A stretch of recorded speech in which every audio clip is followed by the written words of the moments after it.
In quiet forests where thoughts echo louder than sound, an Abra kit awakens with curse of consciousness. Thoughts flood uncontrollably. Its own memories, the young Abra cannot sleep, cannot turn off the psychic noise. Its family teleports away during rest, leaving the restless one behind. The kit is abandoned, not from cruelty, but necessity. One broken mind endangers the sleeping whole. Alone, the Abra's uncontrolled telepathy becomes torture.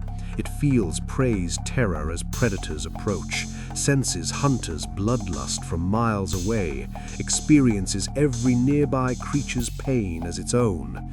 A butterfree dies in a spider's web, the Abra screams with its death. A ratata births young, the Abra convulses with labor pains. No mental shields, no escape from others' experiences. Then intelligence awakens. If it cannot block thoughts, perhaps it can use them. Sensing predator approaching, the Abra projects illusion, makes itself appear as dangerous primeape. The hunter flees, first survival through psychic manipulation rather than teleportation.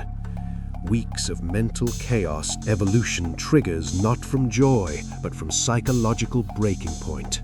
The Abra's mind expands beyond body's capacity to contain. Transformation erupts violently, skull reshaping to house enlarged brain, spoon manifesting as focus tool, IQ tripling in seconds of agony.